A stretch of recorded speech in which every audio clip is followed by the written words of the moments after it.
Assalamualaikum warahmatullahi wabarakatuh. Bismillah walhamdulillah wassalatu wassalamu ala sayyidina Muhammad ibni Abdillah wa alihi wa sahbihi wa man walah, la hawla wa la quwata illa billah. Amma ba'du, ma'asyiral muslimin rahimakumullah, jamaah majelis taklim az-ziyadah yang dirahmati Allah subhanahu wa ta'ala. Puji syukur kita hadirat Allah yang penuh dengan rahmat, hidayah serta taufiknya kita masih digerakkan hati kita untuk berkumpul di tempat ini. Mudah-mudahan Allah selalu memberikan keberkahan kepada kita semua. Salawat serta salam selalu kita haturkan kepada Nabi kita Muhammad SAW. Mudah-mudahan kita semua dan keluarga kita dan semua yang kita cintai bisa berkumpul kembali di yaumil mahsyar di bawah naungan syafaatnya baginda Nabi besar Muhammad SAW. Amin ya rabbal alamin. Seperti biasa sebelum kita mulai, marilah kita membaca suratul Fatihah. Kita khususkan untuk pengarang kitab Syekh Abu Hamid Muhammad bin Ahmad Al-Ghazali.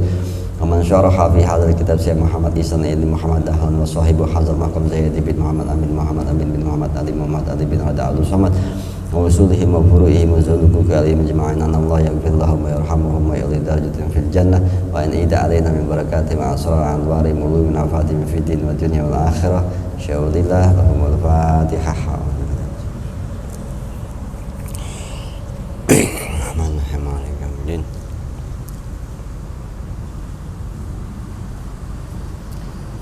Teman sekalian, kita lanjutkan lagi pengajian kita di malam yang penuh dengan kedinginan ya, yang membuat kayaknya berat untuk hadir ya.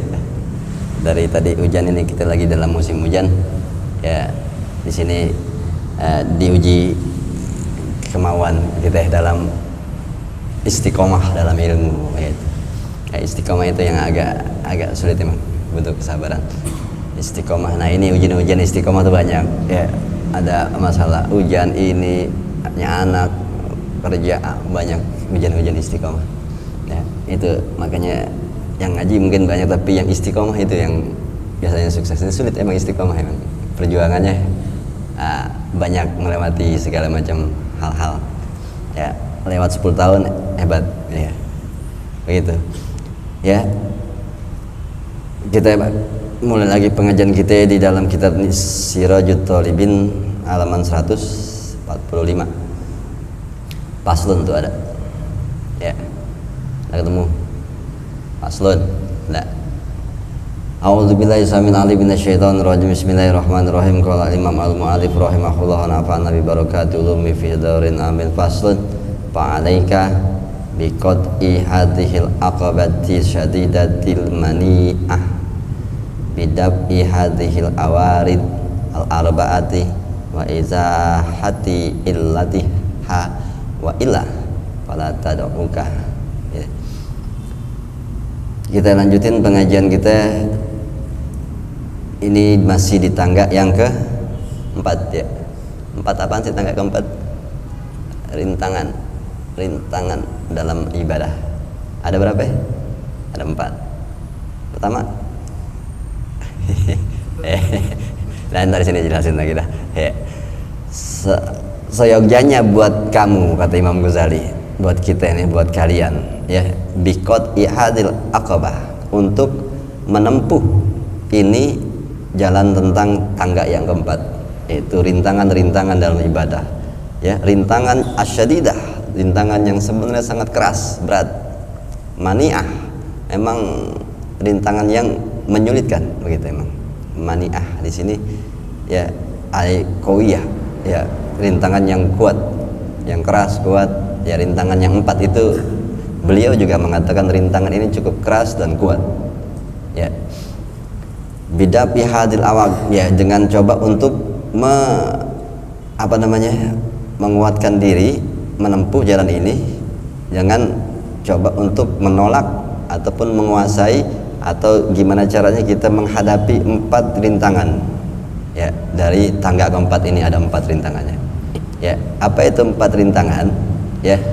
Al-mazkuratu minal rizki, itu di bawahnya ada yang dibilang 4 rintangan yang harus kita lewatin, dan memang rintangan ini cukup berat memang ya. Hanya orang-orang yang terpilih yang bisa menjalani dan melewati tangga ke-4 ini ya. Makanya kita pengen jadi orang yang terpilih. Yang terpilih itu maksudnya masuk surga ya. Kalau nggak mau terpilih nggak apa-apa kan gitu. Ini tangga yang ke-4 ini memang cukup sulit dan berat hanya orang-orang yang terpilih yang mampu melewatinya. Ya, tangga 4 yaitu rintangan. Apa sih rintangan-rintangan yang berat itu? Sudah pernah dibahas semua. Sekarang justru malah kesimpulan, yaitu masalah rezeki, masalah lintasan-lintasan keinginan di dalam diri kita, pengen ini pengen itu rintangan dalam menuju kepada tauhidan, menuju kepada ibadah kepada Allah. Itu ada yang namanya rintangan.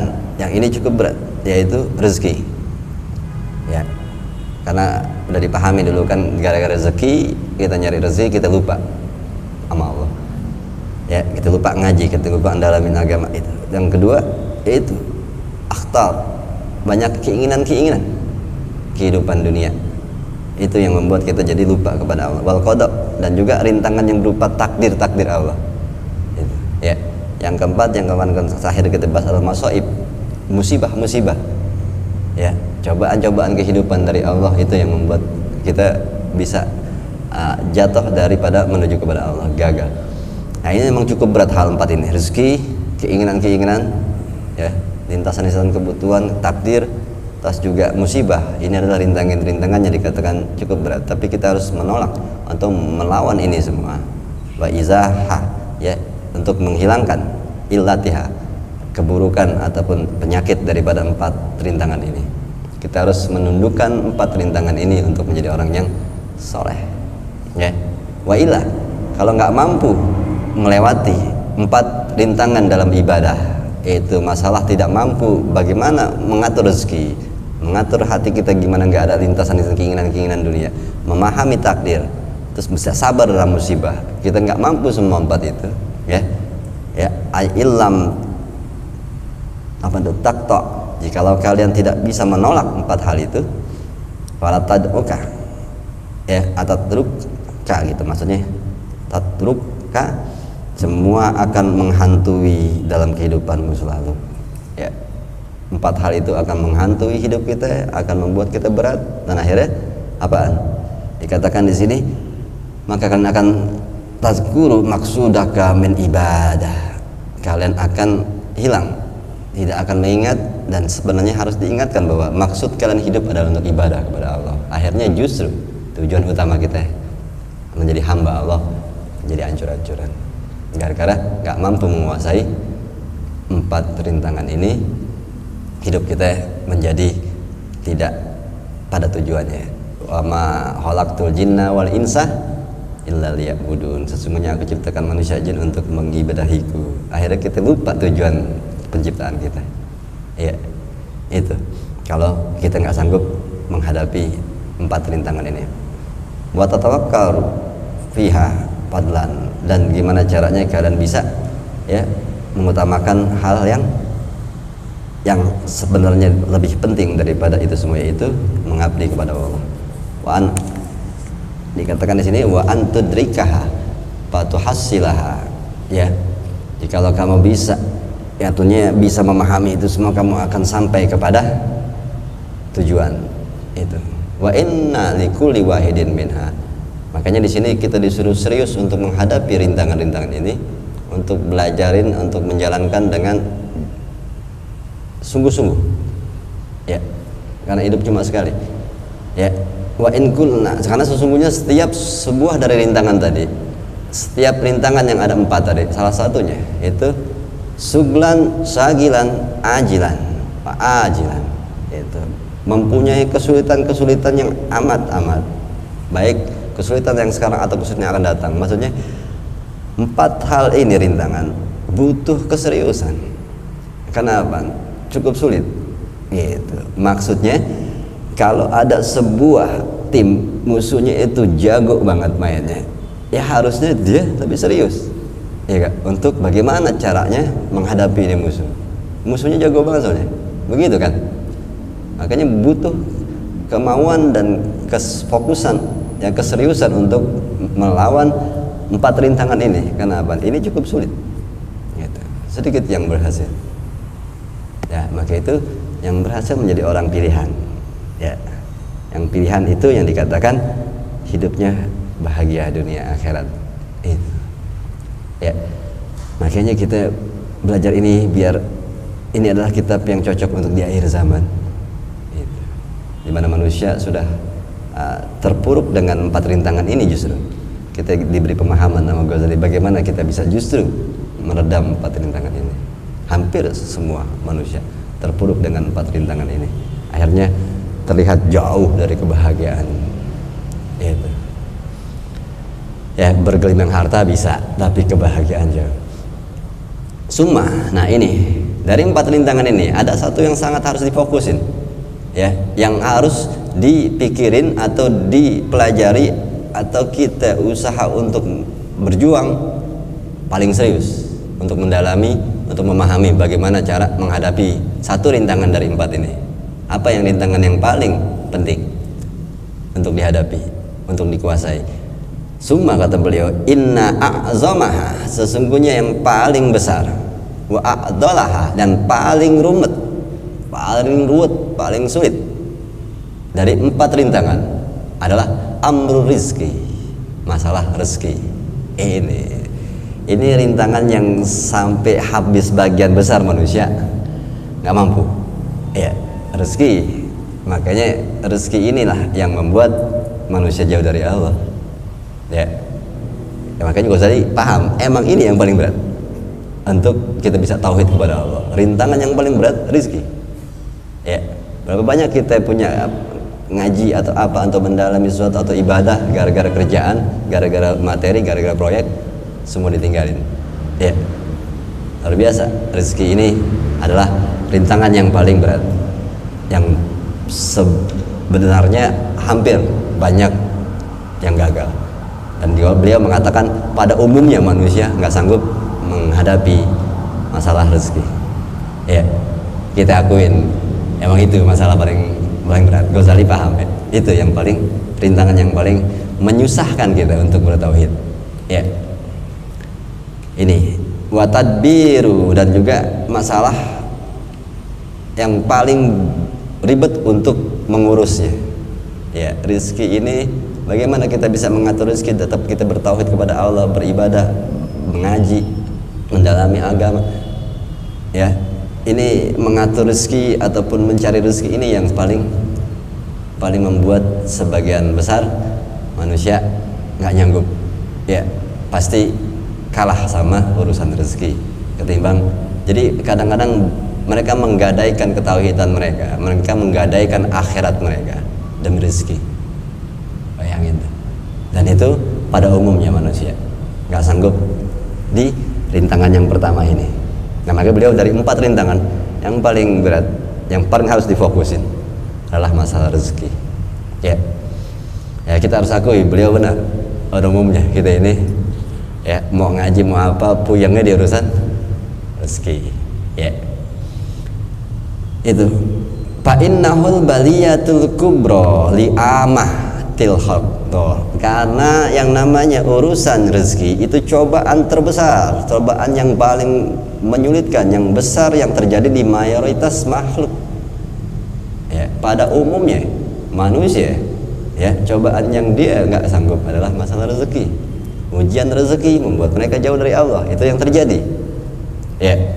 Dari kisah-kisah di Quran pun hadis ada kenyataan mereka semua terpedaya dengan rezeki, akhirnya melupakan Tuhannya, ya. Begitu. Yang bisa dikatakan kalau ada orang mereka terpedaya dengan urusan dunia sampai lupa pada urusan mereka yang sebenarnya itu akhirat, ya. Rezeki kan tuh urusan mereka bisa hidup di dunia, tapi mereka melupakan akhirat. Jadi mereka tertipu dengan mencari perak, mereka kehilangan emas. Ya kan bodoh, ya. Perak itu dunia, emas itu akhirat. Mereka terpaku dengan mencari perak sehingga mereka kehilangan emas. Ini yang dibilang, ya, kebodohan kan? Itu. Ini karena memang tipu daya perak ini luar biasa, menggoyangkan kita sampai kita tidak sadar bahwa yang kita butuhkan adalah emas, ya. Begitu. Dan ini dikatakan cobaan besar yang terjadi pada umumnya makhluk, yaitu manusia dan jin, ya.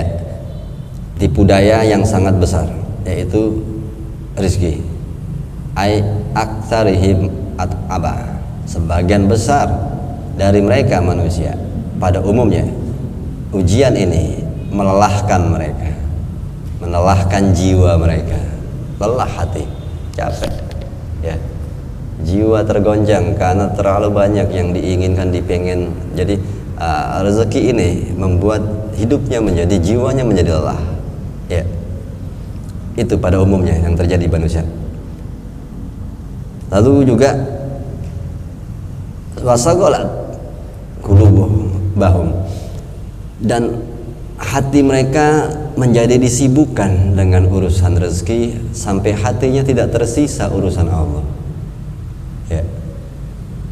Disibukkan hatinya dengan urusan-urusan rezeki, padahal itu rezeki adalah salah satu rintangan menuju ketauhidan kepada Allah, pengabdian kita kepada Allah. Gara-gara rezeki bahkan Allahnya sudah hilang karena hati dipenuhi dengan kesibukan memikirkan rezeki itu ya. Dan juga akan membuat wasagolat qulubahum wa aksarat umumahum, dan akan memperbanyak, menjadi banyak kegundah gulanaan mereka, keresahan hidup mereka, wada'at a'marahum, dan mereka akhirnya tersia-siakan umur mereka. Umur apaan? Untuk mengabdi kepada Allah, yang dimana mereka harusnya mempunyai amal-amal untuk di sana akhirat. Akhirnya mereka menyia-nyiakan umur dan akhirnya belum punya bekal untuk di sana. Segala sesuatu yang rezeki yang menyibukkan mereka ya, yang membuat pusing, yang membuat gundah, sebenarnya semua jadi warisan ya, dan tidak bisa dibawa ke alam yang sebenarnya. Akhirnya mereka kehilangan waktu, umur mereka untuk beribadah kepada Allah karena terlalu sibuk, terlalu gundah dalam urusan rezeki, dan sia-sialah umur mereka. Wa azamat sayiatihim, dan menjadi besarlah keburukan di dalam dirinya. Iyalah, jadi buruk isinya. Apa? Karena isinya bukan menjadi pengabdi kepada Allah dengan mengibadahinya, malah sibuk dengan mengurusi dunia. Wa auzarohum, dan juga menjadi besar juga auzarohum. Auzarohum di dalamnya artinya askolat ahmalahum, beban hidup mereka justru semakin menjadi besar, tersiksa dengan dunia. Ini yang dikatakan budak dunia. Karena itu sudah menjadi takdir Allah. Allah mengatakan dengan hadis qudsinya, wahai bumi dunia, siapapun orang yang mengejar-ngejarmu, jadikanlah dia budakmu, dan siapapun orang yang mengabdi kepadaku dan memikirkan kehidupan setelah ini, maka jadilah engkau budaknya. Tuh ya, ini hadis qudsi. Paham gak? Ya udah pernah dengar belum? Hadis siapa yang mengejar-ngejarmu, kata Allah kepada dunia, siapa yang mengejar-ngejarmu, jadikanlah dia budakmu ya. Disuruh budakin, dunia akan membudaki dia, hidupnya capek buat dunia doang. Tapi siapa yang mengabdi kepadaku, Allah bilang apa? Jadilah engkau budaknya gitu ya. Jadi salah satunya banyak kisah-kisah sahabat Nabi yang dimana mereka cuma bertauhid, meyakini Allah, berbuat baik. Allah menyuruh kita menjadi orang yang soleh, yang baik, yang selalu berbuat baik kepada orang lain. Rezekinya nggak putus-putus. Pernah dengar kisah Abu Abdurrahman Auf ya kan? Yang dia punya duit banyak, dia pengen miskin, dikasih orang semuanya, berbaliknya 7 kali lipat. Itu bayangin tuh kalau mengabdi kepada Allah, dunianya yang nunduk sama dia. Berbeda dengan Umar bin Khattab, dunia sudah nunduk, tetap ditolak. Itu Umar ya. Kalau kita udah mengabdi kepada Allah, dunia akan nunduk sama kita. Tetapi Umar bin Khattab, dunia nunduk aja tetap ditolak. Bayangin tuh ya. Ini emang orang udah lain lah ya kan, nggak butuh, benar-benar udah nggak butuh gitu. Karena dia pernah sering dikasih saat jadi khalifah, sering dikasih hadiah atau apa dari kerajaan Roma, kan ditolak tuh, nggak mau gitu. Dunia udah ngejar tuh, tetap nggak mau gitu. Ya ini yang dibilang percaya nggak percaya, karena ini takdir Allah. Allah yang ngomong sebagai Tuhan kita ya. Kalau nggak percaya berarti dipertanyakan ketauhidan kita. Nah ini kita sebenarnya yang berat dan rezeki ini menjadi rintangan yang memang membuat kita terpuruk, ini bukti kita tidak yakin Tuhan kita Allah, kita tidak percaya dengan omongan Allah. Berarti kita masih dipertanyain iman kita kepada Allah. Ya, karena apa? Itu dari hadis qudsi aja udah cukup. Ya, kita nggak percaya omongan Allah. Siapa mengabdi kepadaku memikir akhirat, jadilah engkau budaknya. Tetapi kita nggak yakin nih. Padahal nanti dijelaskan banyak sekali contoh, banyak sekali ayat, banyak sekali hadis sudah disampaikan semua. Tapi manusia masih aja nggak yakin. Itu. Ya, ini kita harus mempertanyakan diri kita. Kata-kata Allah kok kita ragukan?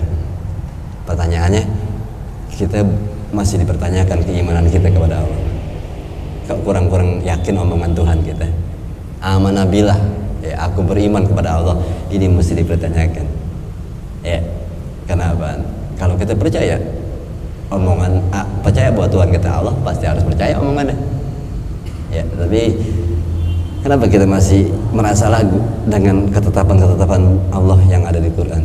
Kalau begini, kalau begini, itu kepastian sebenarnya. Ya, ini sebenarnya masalah dunia ini adalah menguji keimanan kita doang. Gitu. Ya, nanti cukup banyak yang bisa dijelaskan di sini. Ya.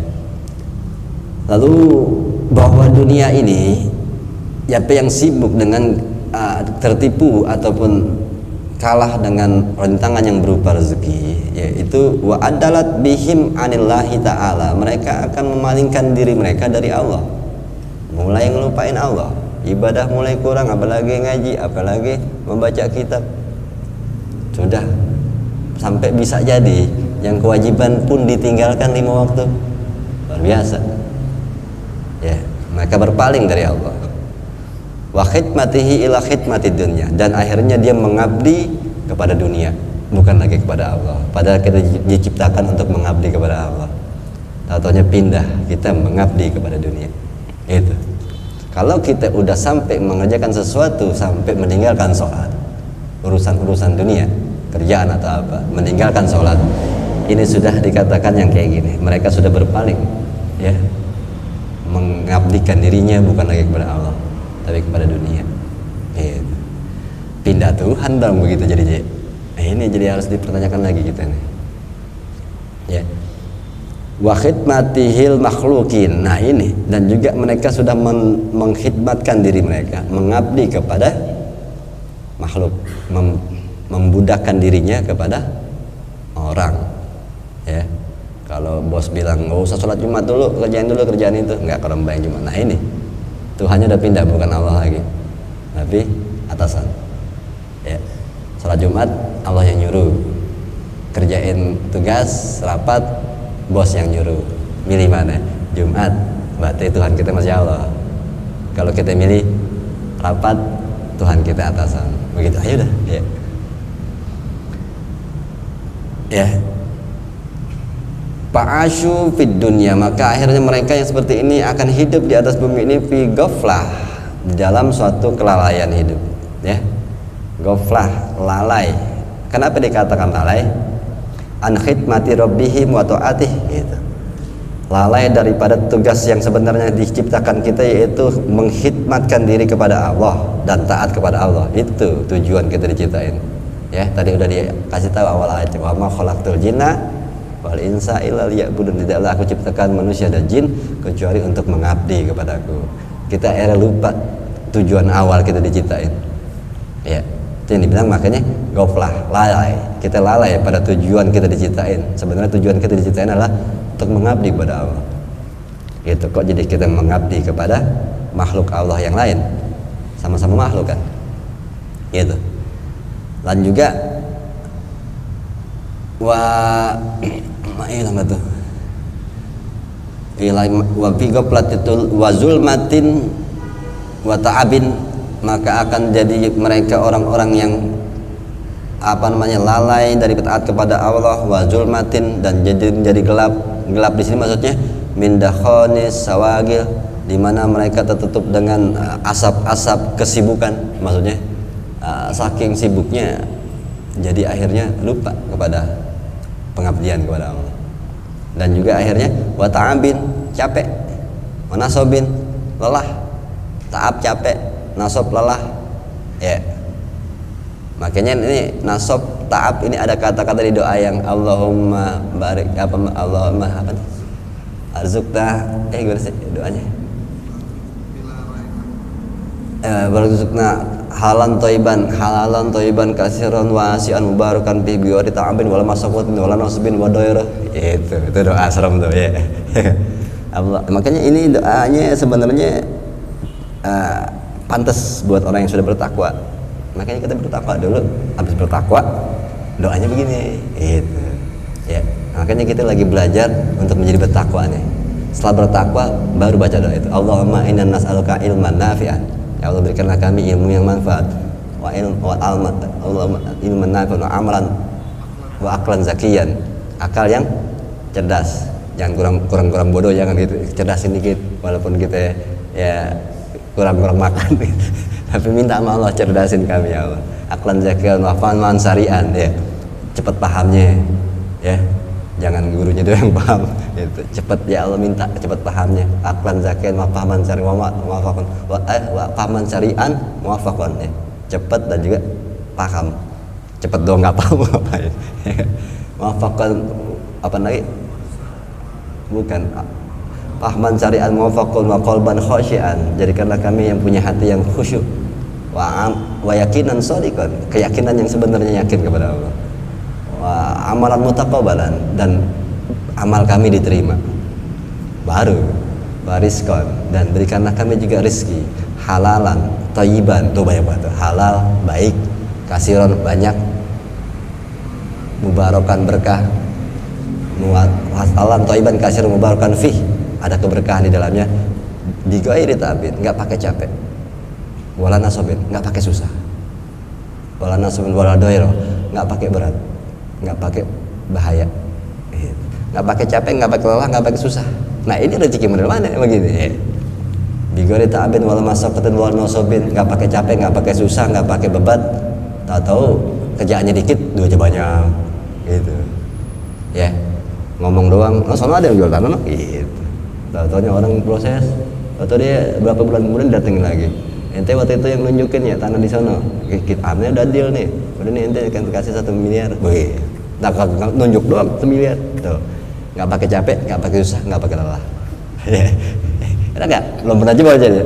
Belum, tangan lu belum sakti berarti, nunjuknya barangan sih, rumah orang aja, itu, jadi itu maksudnya contoh aja, kerjaannya dikit, duitnya banyak, nggak pakai capek, duitnya banyak, gampang materinya, gitu, ya. Bighairi ta'abin wala masaqatin wala nasabin, enggak pakai capek, enggak pakai susah, enggak pakai letih. Bighairi ta'abin wala masaqatin wala nasabin, innaka ala, nah ini tapi yang mesti dalamin ini, innaka ala kulli syai'in qadir, engkau maha berkehendak atas segala sesuatu, ya, kun fayakun, terserah Allah. Makanya ini harus yakin dulu, makanya mesti takwa dulu, innaka ala kulli syai'in qadir, engkau yang berkehendak atas segala sesuatu, enggak ada yang enggak mungkin kalau udah Allah turun tangan.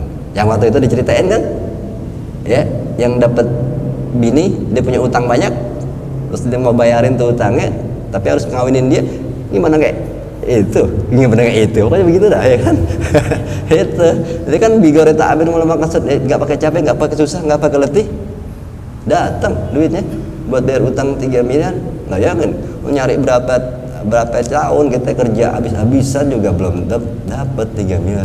Tapi cuma datang orang bawa duit segitu buat bayarin utang dia, tapi syaratnya nikahi saya. Lah, itu bukan syarat kayak peser begitu. Itu mau bonus gitu. Itu kalau Allah bertindak nggak mungkin. Makanya innaka ala kulli syai'in qadir, Allah berkehendak atas segala sesuatu. Nggak ada yang nggak mungkin kalau udah kita yakin sama Allah.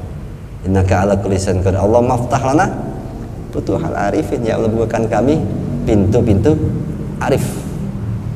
Bukannya rumahnya arif, bukan, pintu arif gitu, pintu orang-orang yang arif, yang bijaksana, yang bisa jadi orang yang bijak, yang pengertian, ya orang yang hidupnya tidak ada ego, begitu. Bisa begitu diri kita, itu karena itu yang bisa jadi takwa yang begitu, nggak ada kebencian, nggak ada kedengkian. Bisaroh itu duit, bisaroh namanya duit. Ya, begola apa namanya? Aftah lana futuhal arifin bihikmatik, dengan hikmahmu berikanlah kami pintu-pintu kearifan. Wansurna alaina rahmatak, dan berikanlah tolonglah kami dengan kasih sayangmu. Manasi nama apa tadi lupa lagi. Udah pokoknya begitu. Apalagi baca baru gitu. Itu berbeda dengan kisah yang di sini, yaitu siapa orang yang tidak mampu menghadapi rintangan merebut rezeki, maka dia akan ta'abin wa nasobin, lelah, capek, letih, bertolak belakang sama doa tadi. Kenapa? Itu doa buat orang-orang yang bertakwa soalnya. Ya kita baca doa itu kurang-kurang nyambung kayaknya kalau belum bertakwa. Takwa dulu dah, baru doa itu nyampe. Nah takwanya ini kita lagi belajar dari Sirajut Thalibin, ya. Yang penting belajar dulu, jalanin apa kagak wallahu alam. Belajarin dulu. Nah sebenarnya kalau bisa jalanin, insya Allah hidup ini sebegitu indahnya, mudah. Allah menginginkan kemudahan, bukan menginginkan kesulitan untuk kalian. Itu ayat Quran, ya. Yuridu bikumul yusra wala yuridu bikumul usra. Agama ini yang aku turunkan kepada Muhammad untuk memudahkan kalian, bukan bikin susah kalian. Nah ini makanya saat kita paham dengan sebenarnya hakikat agama, benar, agama ini memudahkan hidup kita. Kenapa kita masih merasa sulit? Belum paham berarti sama agama itu, ya. Itu kalau kita masih merasa beban dengan kehidupan dunia ini bukti kita belum paham bahwa agama ini diturunkan untuk memudahkan hidup kita. Kalau kita masih merasa susah aja, kita tanya diri kita, berarti kita belum paham isi kitab yang Allah kasih kepada Nabi Muhammad. Hakikat intisarinya apa, maksud tujuannya Quran. Kalau kita sudah mendalami benar-benar seperti kayak kitab seperti ini, iya benar, hidup ini indah. Begitu langsung begitu ngomongnya, hidup ini terlalu indah, ya. Itu yang harus kita renungin lagi. Wa mahanahtin, kalau orang yang terpaku atau terjerat dengan rintangan yang berupa rezeki, mereka akan terhinakan di dunia sekalipun. Jadi hina, kalau hina kan banyak materi segala macam, ya bisa dipahami di perjalanan hidup banyak orang-orang yang kaya tapi hina, ya, bimakna wahid aidan, yaitu hidupnya hina dan rendah. Kenapa? Waqadimu ilal akhirah, karena mereka akan datang kepada Allah di akhirat nanti. Setelah pulang ke rahmatullah, mereka akan pulang mupalisina baina aidihim, bangkrut di depan mata mereka. Maksudnya mereka benar-benar dalam keadaan bangkrut. Bangkrut apa sih? Rugi sama bangkrut beda ya? Bangkrut habis semuanya, ya. Gitu, ya. Di antara tangan mereka, di depan mereka akan ada hisab atas harta mereka yang halal, wal azab atas harta mereka yang haram. Mereka hanya tinggal ngadepin dua hal setelah mati, yang halal dihisab, yang haram menjadi azab. Jadi yang namanya hisab di akhirat tentang harta materi kita itu yang halal yang akan diperhitungkan, yang haram itu diazab. Jadi jangan salah paham, yang dihisab di akhirat itu bukan amal baik amal-amal yang baik ditimbang amal buruk, enggak. Amal yang baik dipertimbangkan, yang buruknya udah langsung diazab. Serem ya? Emang itu begitu. Makanya ada suatu kisah Nabi Sulaiman 500 tahun dihisab, itu halal semua. Ya, 500 tahun halal semua, karena mungkin beliau seorang nabi yang ada haramnya gitu kan. Begitu, ya. Wa in lam yarhamallahu ta'ala bi fadlihi, kalau kita nggak dia rahmatin Allah, nggak diberi kasih sayang, pasti kita akan seperti ini, yaitu orang-orang yang bangkrut dan merugi di akhirat. Di dunia pun pastinya akan ada kehinaan. Ini kata-kata mahanati wazul, ya, kehinaan dan kerendahan biasanya di akhir-akhir hayat. Gitu. Ya, karena manusia pada akhirnya akan lemah, dan disitulah akan menjadi hina. Bahwa sebanyak apapun materi dunia kita tidak akan membuat kita menjadi muda lagi. Nggak ada dokter yang bisa bikin, dok saya bayarnya berapa ratus miliar tapi bikin saya jadi muda lagi 10 tahun aja, begitu. Nggak bisa, nggak ada. Nah ini makanya mereka akan hina di hari-hari itu ya. Wanzur, pahamilah, perhatikanlah, renungkanlah, begitu dah artinya banyak. Renungkanlah, kata beliau, kam ayatin anzalallahu ta'ala fi dzalik. Berapa banyak ayat-ayat yang Allah turunkan tentang masalah rezeki, tentang bahwa semua urusan Allah. Berapa banyak udah. Wa kam zikrin min wa'dihi, dan berapa banyak tentang peringatan-peringatan Allah ya, yang Allah kasih tahu bahwa janganlah terbedaya dengan dunia, janganlah. Allah kasih tahu, Allah peringatin, udah banyak buat ayatnya. Wa wa'dihi, dan berapa banyak jaminan Allah ya, min wa'dihi, ataupun peringatan dari Allah. Wa'di itu ancaman ya, wa'id. Wa'di sama wa'id bedanya apa? Wa'di wa wa'id. Ya ini terusnya wa'di. Wa'di jaminan, apa ancaman? Ancaman ya. Buka kamu satu. Hah? Janji, jaminan jatuhnya. Wa'id kalau pakai ya baru ancaman. Ya. Kan ada dua. Wa'di nggak pakai ain, nggak pakai ya. Kalau wa'id itu ada ya-nya. Beda arti. Wa'di wa wa'id. Hah? Pakai ain, pakai ya, ancaman. Tuh. Ini pahami bahasa Arab.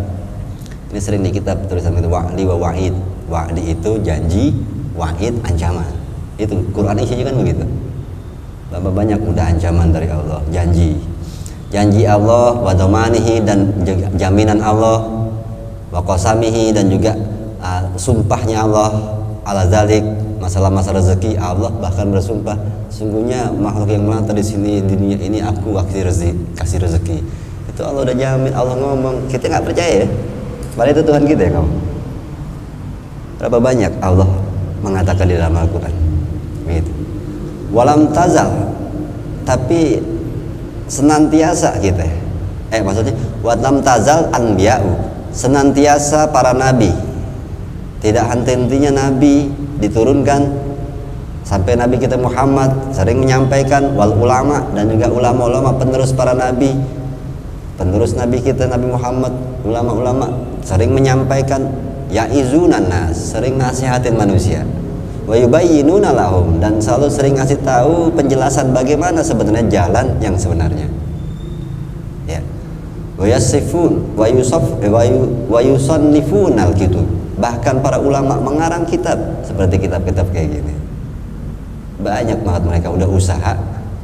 Wa yadribuna lahumul amsal, mereka udah membuat berbagai macam perumpamaan tentang kehidupan ya. Wa yakhawifunahum billahi ta'ala, bahkan mereka sampai menakut-nakuti kalian dengan azab-azab Allah jika tidak taat, jikalau kita terpedaya sama dunia. Mereka mengarang kitab, mereka ngasih tahu bahaya, ancamannya, azabnya. Wa hum ma'adzalika la yahtadun, tetapi manusia dengan semua itu, ayat Quran yang diturunkan Allah, nabi-nabi yang sudah menyampaikan, ulama yang sudah memberi penjelasan, bahkan mereka mengarang kitab, mereka memberi perumpamaan, contoh-contoh, tetapi manusia tetap tidak mendapat petunjuk. Walayat takun, bahkan mereka tidak ada takut-takutnya semua omongan ulama dan nabi, bahkan Allah. Wala yatma'innun, dan mereka tidak merasa tenang dengan semua penjelasan Allah, nabi, dan ulama-ulama. Tetap resah dengan masalah rezeki. Balhum bi ghamratin, bahkan mereka masih selalu dalam ketakutan terus menerus, karena memang Allah sudah juga beritahu tahu di Quran, sesungguhnya setan itu selalu membisikkan kamu akan kemiskinan masa depan. Itu ayat Quran. Allah kasih tahu clue-cluenya, caranya, yang sebenarnya kenapa lo bisa begini, karena setan godain terus, tak besok gimana makan, tak besok gimana anak lo. Setan selalu membisikkan ketakutan kepada kita atas kemiskinan. Itu yang membuat kita jadi resah terus, nggak tenang. Makanya padahal ulama muda mengajarkan kitab ini, kok mereka tidak dapat petunjuk, tetap tidak tenang gitu. Bahkan mereka tetap dalam ketakutan terus terhadap kehidupan. Ya, la yazaluna, senantiasa mereka nggak henti-hentinya yukhafun, khawatir sama kehidupan. Ya, takut ini, takut itu. Ya, ayyafutahum, di mana mereka takut luput, nggak punya, nggak ada makanan buat besok pagi, buat besok sore, ntar malam, besok gimana ya. Bayangin, ketakutan menjadi besar dan hidup menjadi tidak tenang, khawatir.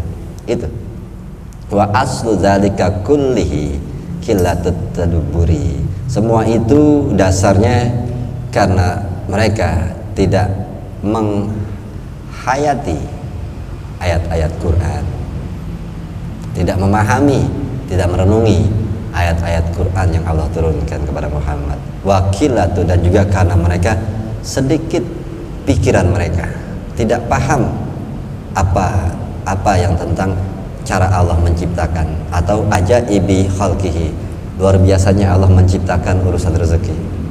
Kalau dipahami di Quran tentang banyak kitab-kitab yang sudah ngajarin luar biasanya kerja Allah. Kalau udah gitu, luar biasa. Ya, ada sebuah kisah juga di dalam Quran, sesungguhnya binatang yang melatap di atas bumi ini Allah pasti udah atur rezekinya. Itu ayatnya begitu bunyinya. Ya, itu dikisahkan ada binatang ikan paus gitu nganga naik ke atas, nganga. Kenapa? Dia ikan paus, ikan hiu kali ya. Habis makan ikan di laut tuh belum dapat makan, terus habis itu dia nganga di atas air. Terus ada binatang yang namanya burung nemplok gitu. Kenapa nganga? Karena banyak yang nyangkut dari daging yang dimakan sama hiu. Nyangkut, makanya dia agak nganga. Habis itu datang burung makanin yang di gigi. Bayangin, Allah ngasih rezeki luar biasa ya. Ya, mau ngasih rezekinya burung di mulut hiu. Ya. Dan hiu makasih ya, udah dipakein touchpit ya, apa namanya? Ya, itu kan capek tuh nyangkut, diambilin sama burung. Luar biasa kerjanya Allah. Itu kalau ini dikatakan mereka tidak paham, tidak memikirkan bagaimana Allah bekerja saat memberi rezeki, yang luar biasa caranya Allah memberi rezeki manusia. Nanti ada cerita-cerita orang-orang yang ngetes dirinya untuk mengetahui bagaimana sih Allah cara memberi rezeki. Itu nanti banyak di sini dikasih contoh kisah-kisah orang-orang yang coba menguji kehebatan Allah dalam mengatur rezeki. Gitu. Lalu dikatakan lagi di sini watarkut tadakkuri li kalami Rasulillah, kalian melupakan nasihat dari omongan Nabi Muhammad SAW. Ya. Dan juga kalian tarkut ta'amuli li aqwalil solihin, juga melupakan untuk merenungi perkataan orang-orang soleh. Ma'al istirsal liwasawasi syaitan. Bersamaan itu kalian dikendalikan oleh was-was dari setan. Itu wal isgoi ilal kalami jahilin, dan juga kalian terdorong atau lebih mau mendengarkan omongan orang-orang yang bodoh. Orang yang bodoh itu maksudnya siapa? Ya, orang yang bodoh lawannya cerdas ya. Kalau Nabi mengatakan di riwayat Tirmizi, orang yang cerdas adalah orang yang menahan nafsunya dan beramal buat kehidupan setelah ini. Itu orang pintar. Berarti orang bodoh adalah orang yang hanya memikirkan dunianya, melupakan akhiratnya. Itu yang dibilang orang bodoh. Makanya mereka terbawa oleh was-was dari setan, bisikan-bisikan ketakutan atas kehidupan dari setan, dan juga terdorong Allah mendengarkan omong orang-orang yang bodoh, orang-orang yang tidak memikirkan kehidupan saat ini. Itu wal iktiror, dan tertipu bi'adatil ghafilin, dan tertipu dengan gaya hidup orang-orang yang bodoh itu, orang-orang yang lalai terhadap akhirat, akhirnya ngikut gaya hidupnya seperti itu ya. Hatta tamakkana syaitanu minhum, hingga ada peluang bagi setan untuk masuk makin ke bawah. Warasakhatil adat, lalu mengakarlah kebiasaan itu di dalam hati mereka. Fata'adda bihim dzalika ila da'al, lalu akan menghantarkan mereka hal itu, dengan masuknya mereka ke dalam kebiasaan kehidupan yang lalai terhadap kehidupan dunia, masuknya setan membawa dia pada tempat yang biasanya itu, hati mereka menjadi terbiasa dengan kehidupan dunia dan lupain akhirat. Akhirnya mereka menjadi orang yang lemah hati dan lemah keyakinannya. Ya, makanya akhirnya kesimpulan apa? Takut mati. Ya. Nah, itu penyakit akhir zaman. Nabi bilang penyakit akhir zaman ada dua, ya, cinta dunia dan takut mati. Itu penyakit akhir zaman. Kenapa orang punya cinta dunia dan takut mati ini? Ya, karena dhaiful qalbi, lemahnya hati. Akhirnya gampang dibawa oleh setan untuk diterumuskan urusan dunia. Terus rikotul yakin, tipisnya keyakinan mereka karena takut kepada kematian. Gitu. Kenapa? Karena tidak yakin dengan kehidupan setelah ini. Mereka takut disuruh diazab, disiksa doang. Kayak takut. Wa ammal akhbarul ladzi hal yakin udah. Ini ada nih. Kita kira wahal tentang masalah di dalam, di bawah itu ada ila dhafil qalbi wa riqatil yakin. Mereka menuju kepada lemahnya hati dan juga tipisnya keyakinan mereka. Wal halul annal yakina maqamun fawqal iman. Dan sesungguhnya yang namanya yakin itu kedudukannya di atas iman. Habis orang beriman akan ada keyakinan. Nah, keyakin ini di atas iman. Gitu. Ya, wa huwal tatma'innal dul lati akahallahu subhanahu wa ta'ala an nabihi Ibrahim alaihissalam.